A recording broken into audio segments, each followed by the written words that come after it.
ओम नमो शिवाय। पूजा में जल व कलश का महत्व क्यों माना जाता है? दोस्तों, आपका हमारे एस्ट्रो टाइम चैनल पर स्वागत है। आज हम आपको जल का महत्व व कलश की स्थापना पूजा में किस लिए अनिवार्य है उसके बारे में विशेष रूप से बता रहे हैं।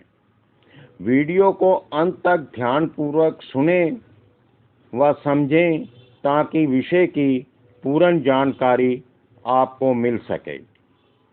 इसके साथ आप मेरे चैनल को सब्सक्राइब भी अवश्य करें ताकि समय समय पर आपको नए ज्ञानवर्धक वीडियो प्राप्त होते रहें।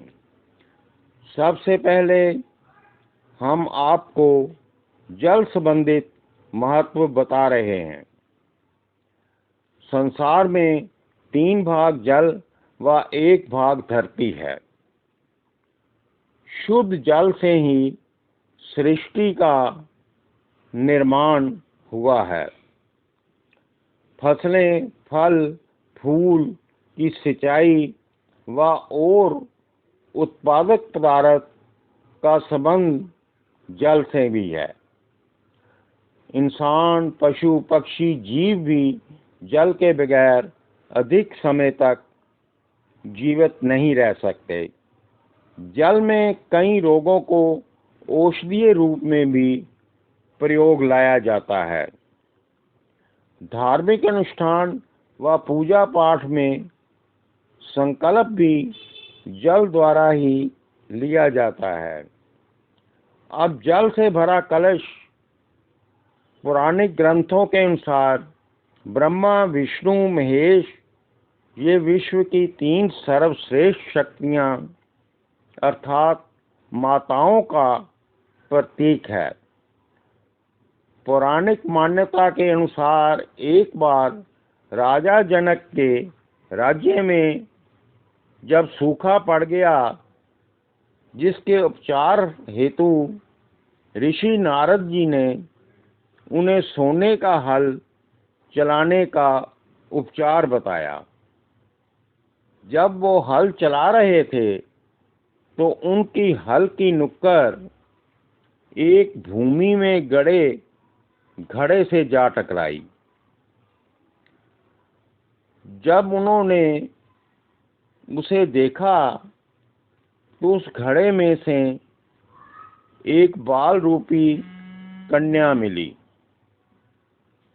जो आगे चलकर माता सीता के रूप में प्रसिद्ध हुई और भगवान श्री राम जी की धर्मपत्नी बनी।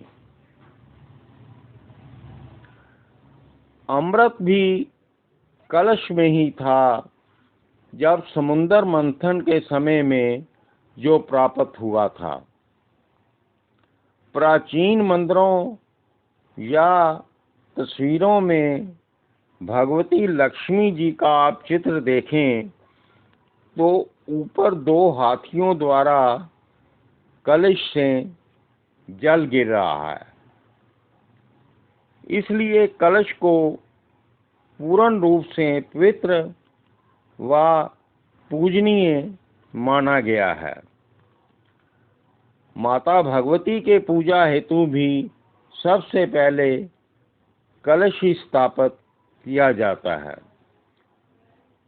कोई भी शुभ कार्य जैसे गृह प्रवेश, गृह निर्माण, विवाह, पूजा, यंत्र मंत्र तंत्र या कोई कारोबार आरंभ करने पर भी इसको विशेष महत्व दिया जाता है और इन सभी कार्यों में इसकी स्थापना की जाती है।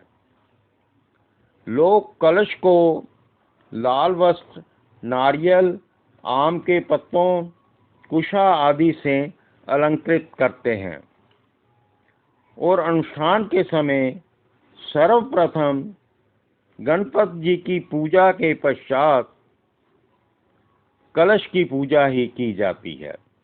उसके बाद बाकी कार्य शुरू होता है। अगर कलश की स्थापना किसी छोटी कन्या द्वारा हो तो इसका और भी शुभ प्रभाव हो जाता है। अब आशा है कि आप विषय को अच्छी तरह से समझ गए होंगे। अब मैं वाणी को यहीं विराम देते हुए अगले नए वीडियो में नए विषय के साथ फिर मिलूँगा। धन्यवाद।